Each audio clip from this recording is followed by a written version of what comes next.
1857 की क्रांति से पहले मध्य भारत के जंगलों में एक ऐसी आग जल चुकी थी जिसने अंग्रेजी हुकूमत की नींव हिला दी। कई इतिहास की किताबें 1857 के भारतीय विद्रोह को अंग्रेजों के खिलाफ अचानक भड़के गुस्से के रूप में प्रस्तुत करती है। आमतौर पर कहानी की शुरुआत उत्तर भारत के कुछ विद्रोही सैनिकों से होती है जिन्होंने अंग्रेजी शासन के खिलाफ बगावत कर दी, लेकिन इस प्रतिरोध की नींव उससे लगभग 15 साल पहले ही पड़ चुकी थी, और वह भी उत्तर भारत की सैनिक छावनियों से बहुत दूर। मध्य भारत की नर्मदा नदी के ऊंचे किनारों, घने जंगलों और कठिन पहाड़ियों के बीच यह प्रतिरोध आकार लेने लगा। 1808 की ईस्ट इंडिया कंपनी का ये सिक्का उस कॉरपोरेट शासन का प्रतीक था जो धीरे धीरे अपनी पकड़ मजबूत कर रहा था। अंग्रेजों की कर नीतियां और रियासतों का विलय स्थानीय राजाओं के अस्तित्व के लिए सीधा खतरा बन रहे थे। राजा हृदय शाह और रानी अवंतीबाई जैसे क्षेत्रीय नेताओं को एक कठोर सच्चाई समझ आ चुकी थी। अंग्रेजों की सेना के पास आधुनिक तोपें और अनुशासित पैदल सैनिक थे। यदि मध्य भारत की पारंपरिक सेनाएं खुले मैदान में सीधे युद्ध करतीं, तो कुछ ही मिनटों में नष्ट हो जातीं। जीवित रहने के लिए उन्होंने एक साहसी निर्णय लिया। उन्होंने अपने भारी कवच उतार दिए, महलों को छोड़ दिया और जंगलों में चले गए। किलों को छोड़कर उन्होंने धरती को ही अपना हथियार बना लिया। उन्होंने छापामार युद्ध की ऐसी शैली अपनाई जिसने अंग्रेजों की ताकत को कमजोर कर दिया। 1840 में बुधवा मंगल मेले के दौरान इस नई रणनीति की शुरुआत हुई। राजा हृदय शाह ने सांस्कृतिक मेले की आड़ में इसे गुप्त युद्ध परिषद बना दिया और स्थानीय राजाओं को 1842 के विद्रोह के लिए एकजुट किया।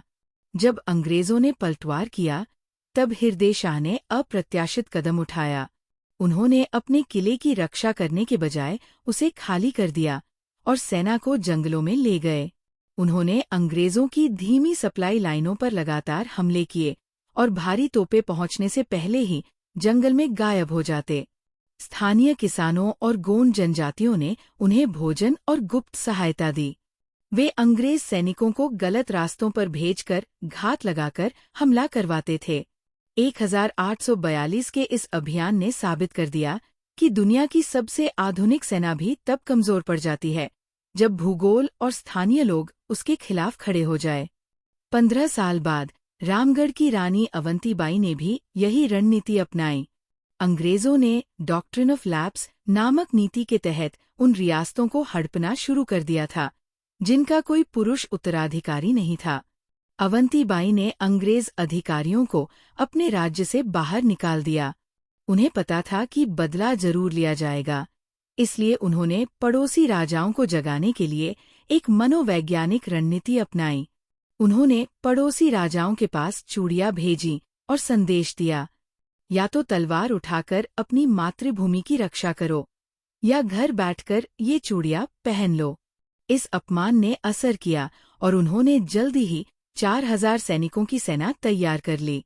मंडला के पास उन्होंने अंग्रेजों को बड़ी हार दी, लेकिन जब अंग्रेज फिर से बड़ी सेना लेकर लौटे, तब अवंतीबाई ने रणनीतिक रूप से पहाड़ियों की ओर पीछे हटना चुना।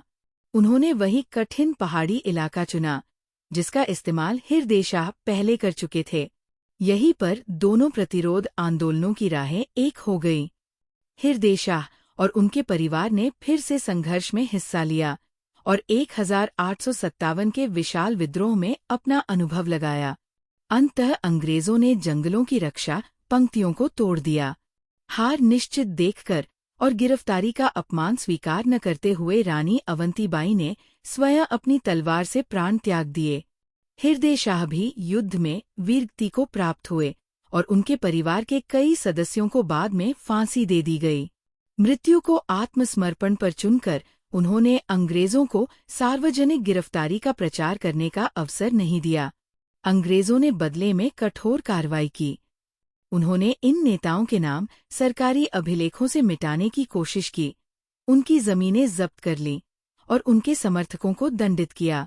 1871 के क्रिमिनल ट्राइब्स एक्ट के तहत लोधी और गोंड जैसी समुदायों को जनजात अपराधी घोषित कर दिया गया। ये उनकी बगावत की सजा थी।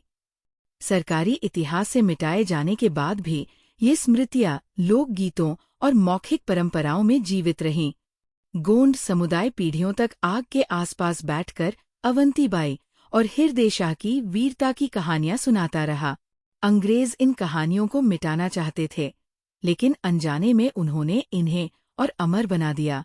आज ये लोक कथाएं राष्ट्रीय पहचान का हिस्सा बन चुकी है। अवंतीबाई और हिरदे शाह आधुनिक भारतीय राजनीति में शक्तिशाली प्रतीक बन गए हैं।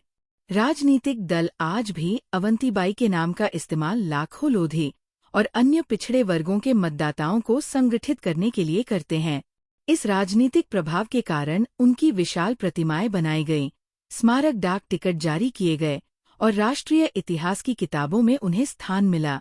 ये प्रतिमाएं और पाठ केवल यादें नहीं हैं, वे इस बात का प्रमाण हैं कि 19वीं सदी के जंगलों का संघर्ष आज भी मध्य भारत की राजनीतिक पहचान और जागरूकता को आकार दे रहा है। अगर वीडियो पसंद आई हो तो लाइक, शेयर और कमेंट जरूर करें और सब्सक्राइब करें कंचन ऑफिशियल को।